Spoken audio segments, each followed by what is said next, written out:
چاہیے۔ اس میں خاص حلوہ بھی بناتے ہیں لوگ، یہ مطلب کوئی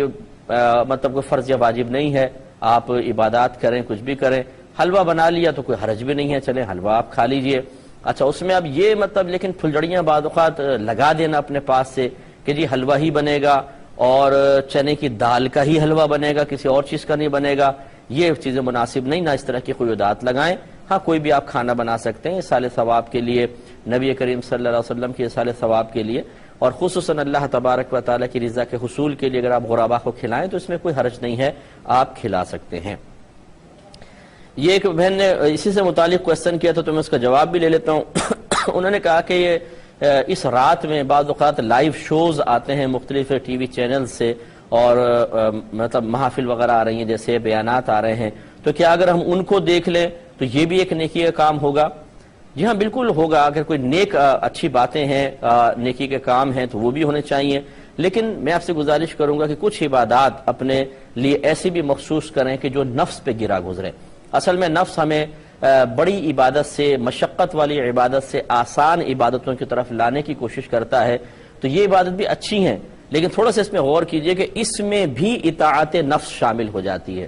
آپ کہتے ہیں نوافل پڑھ لوں، کہہ گا نہیں ٹی وی کھول کر بیٹھ جاؤ، اچھا ہے پروگرام آ رہا ہے دیکھو،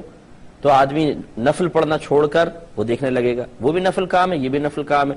لیکن اس میں مشقت ہے، کون وضو کرے، کون مصلی پہ کھڑا ہو، تو نفس کہتا ہے کہ بس یہ دیکھ لو، یہ بھی تو ہے۔ اب اس میں ہم چال نہیں سمجھ پاتے اور ہم نفس کی اطاعت کر بیٹھتے ہیں۔ آپ یہ نفس اگر مشورہ دے نوافل مت پڑھو، قرآن مت پڑھو، یہاں بیٹھ جاؤ، تو آپ کہیں کہ نہیں یہاں بھی بیٹھیں گے لیکن پہلے یہ بھی تو کر لیں، تو نفس کے اوپر گراں گزرنے والے اعمال اختیار کریں، تازہ وضو کریں، نماز پڑھیں، قرآن پاک کی تلاوت بھی کریں، پھر اس طرح کی کچھ لائیو شوز بھی آپ دیکھ لیں تو انشاءاللہ بہت اچھا ہے، کیونکہ ایسا نہ ہو کہ اس رات میں نفس و شیطان کی اطاعت ہو جائے۔ اور خصوصاً میں اپنے ینگسٹرز سے گزارش کروں گا، نوجوانوں سے، کہ یہ رات آوارہ گردی کی رات نہیں ہے۔ اگر آپ یہ سمجھتے ہیں کہ دوستوں کے ساتھ باہر نکل کے اس رات میں آپ نے مستیاں کرنی ہے اور اپنی آخرت کی بربادی کا سامان کرنا ہے، تو میں گزارش کروں گا پھر اپنے گھر میں سو جائیں، یہ بہت بہتر ہے، اٹھ کے باہر نہ نکلیے گا۔ اللہ تعالیٰ عمل کی توفیق عطا فرمائے کہ جہاں جہاں ایسے اجتماعات منعقد ہو رہے ہیں، لوگ کروا رہے ہیں، میری مؤدبانہ گزارش ہے اگر کوئی ہماری یہ ایک ادنا سی درخواست قبول کرے کہ اس میں کسی اچھے سلجھے ہوئے عالم دین کا